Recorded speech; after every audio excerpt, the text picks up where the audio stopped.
Hey, it's Luke. Today on Out of Darts, I wanted to continue my Nerf mod series where I kind of show you basics of different things. Today our topic is lithium polymer batteries, also known as LiPos.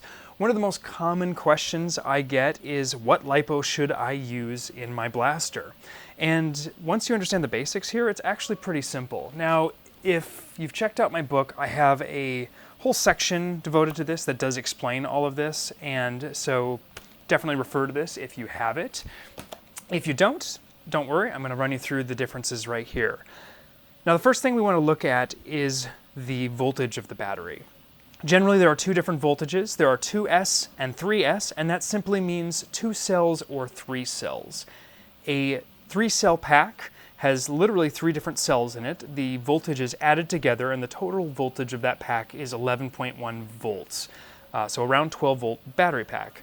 A 2-cell, like this one here, is, like it sounds, it's 2 instead of 3, so it's 7.4 volts, just under 8 volts for a pack. Now, it's important to pair a 2S and a 3S with your motors that are either a 2S or 3S. There are some exceptions for this. For instance, you can pair a 3S battery with a 2S pusher motor because pusher motors do not require as heavy of a load on them, or rather aren't put through as much of a load as a pusher when compared to a flywheel. So generally you want to match your 2S battery or your 3S battery to your motors directly, at least as far as flywheels.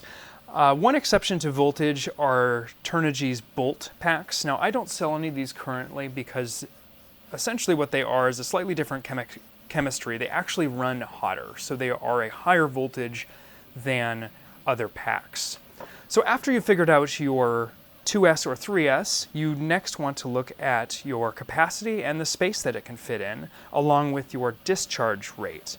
Now, capacity is in milliamp hours, and to pull this aside, I'm going to actually write this out. So let's take this 2.2, this is a 3S 30C, 2200 milliamp hours. Now, 1000 milliamps is equal to 1 amp. Mil means 1000. And 30C is our discharge rating. Now, all of these batteries, big or small, here's a 5000 or 5 amp hour pack, and this is a 2200 2.2. All of them will have a different discharge rating. Now, that discharge rating is multiplied by your amp hours to get your actual current available from a pack. So back to our example of this 2200 pack.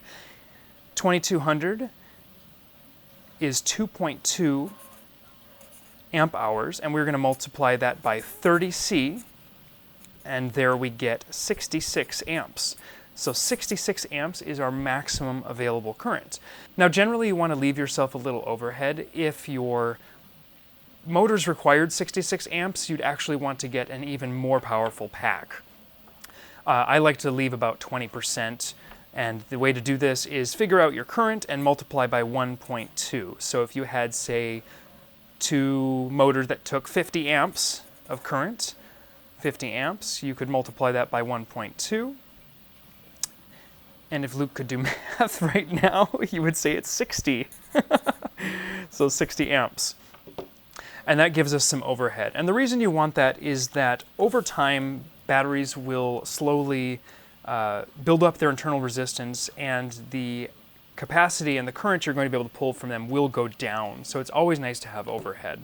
So with that math, you should be able to figure out just about any pack out there. You're always taking that size, 0.85 in this case, or 0.95, 2.2, 1.0, and you're multiplying that by the C rating. Now, these graphene packs, they do a 65C, so they are very high current packs. This little 2S pack here is a very popular Strife one because it fits in almost all of the batteries. The last thing you're going to want to look at with the batteries is the connector itself, and then we'll also talk about charge ratings. These are two different connectors. This is a JST style connector, and this is an XT60. XT60 is rated for 60 amps, and that's continuous, so that's much, much more than we'll ever need for the most part in this hobby because it's rated for higher than that as a burst. Generally, when I get a pack like this one that doesn't have an XT60, I simply rewire this, and I will do that in a separate video as well. I will also do a separate video talking specifically about charging, and once that's available, that will be in the description. There are a huge range of LiPOs available, and you can buy them all over the place.